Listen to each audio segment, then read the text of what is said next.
have talked about 2 different healthy eating plans and some ways to reduce the salt you eat. But even a healthy food choice can be unhealthy if it is eaten in large amounts. This is why portion control is also important for patients who are overweight or have obesity. There are different methods and tools to help you with portion control if recommended by your provider. Let's review a few of these tools. One way to help control portion sizes is to use a smaller plate. A smaller plate is less than 9 inches round. Using a lunch or salad plate instead of a dinner plate will help limit how much food can be served at one time.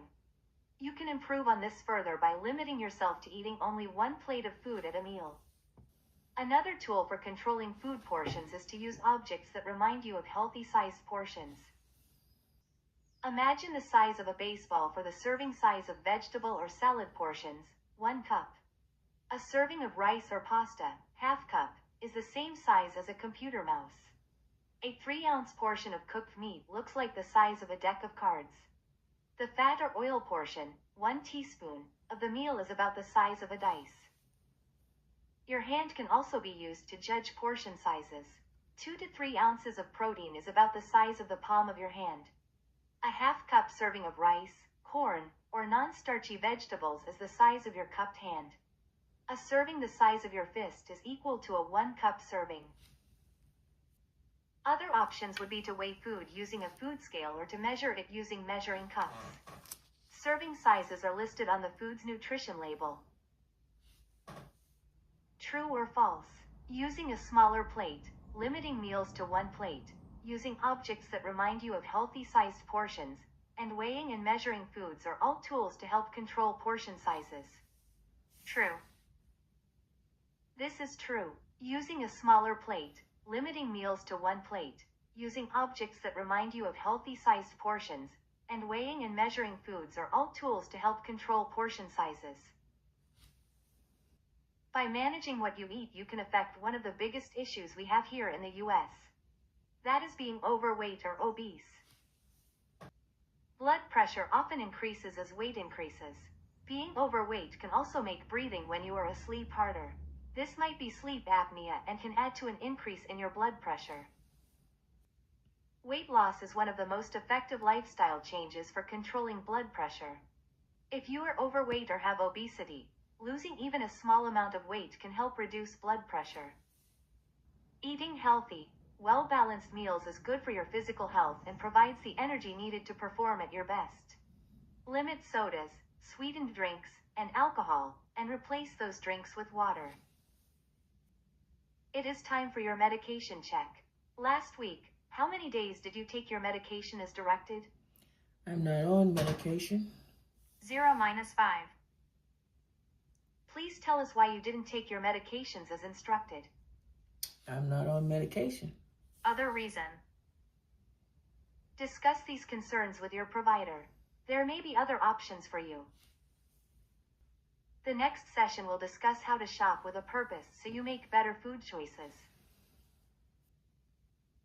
You have completed your survey. Pull cuff up onto your bare arm. Wrap the cuff around your bicep. Be sure the cuff is positioned so that the air hose is positioned down towards your palm on the inside of your arm. Once in place, wrap the Velcro flap around the cuff until it is secure.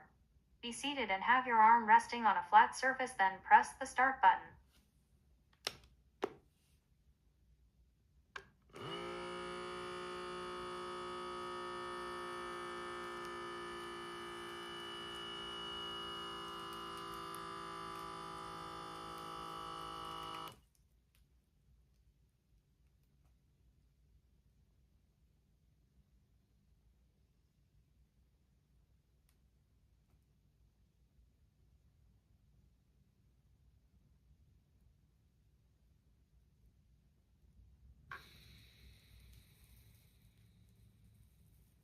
Thank you for taking your blood pressure. Your blood pressure is 142/86 with a pulse rate of 84 beats per minute.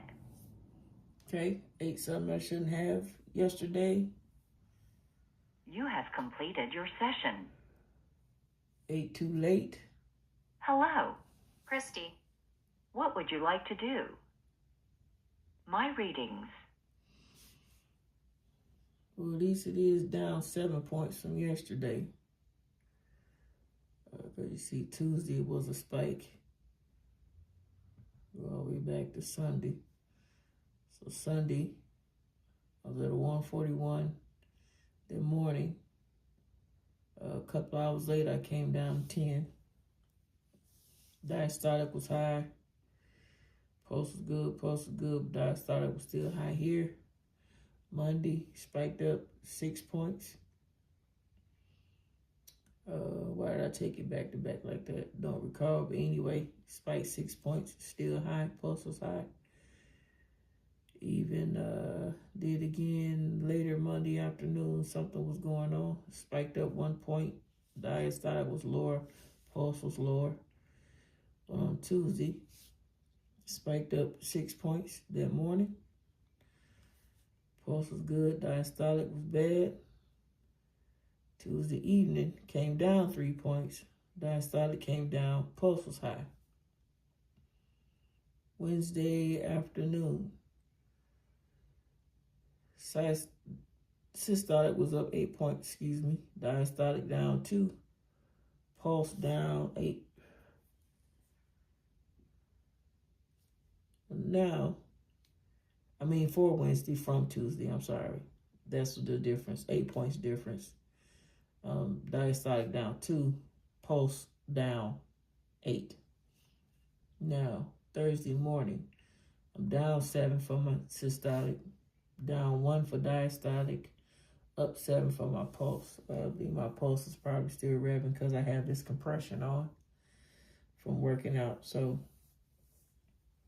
I did eat something I should not have yesterday.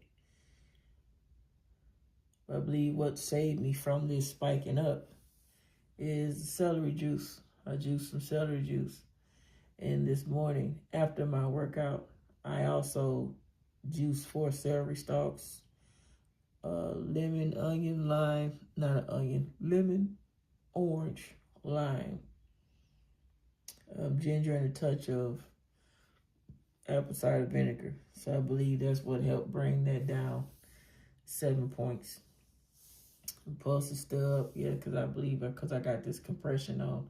I should really take these compressions off before I take my pressure measurements. But even still, spoke with my doctor yesterday, and my pressure readings are measuring out to, I believe she said 136/80, which is not good. My primary doctor wants me at 120/80. With a pulse range of 72, 74, somewhere in there. So I am way off for what they want me for, which is not unrealistic, for a 53-year-old woman. For a woman that's 53 years of age, let's change all that up so I can get there. I just have to stay consistent. Those things that I can't eat, I just can't have anymore. That's just what it is.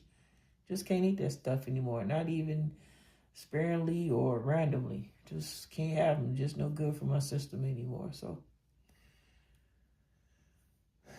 yeah, that's where I'm at. Today, April 9th? And I have 3 days before my 30-day trial period of doing this on my own is up. So, not disappointed, but not disappointed myself, disappointed what I see. Very proud of myself for even being courageous enough to make changes and to be honest with myself and say that I need to make changes. And to be honest with myself and say, hey, you ate some junk you should not have. No, you should have not had that second glass of wine. No, you shouldn't have had that. So the more I'm honest with myself, the more I can't lie to myself. And the more I see these results, lies just ain't possible. I can't live in a fantasy world. It's reality. You looking at the numbers, do something. Or have a stroke, have a heart attack, have an aneurysm, have an embolism, have a blockage, have temporary paralysis, all of that, if you don't do something. So I'm doing something so that I don't have to experience any of those things. So I go another day implementing changes and being consistent with the correct change. Y'all be blessed.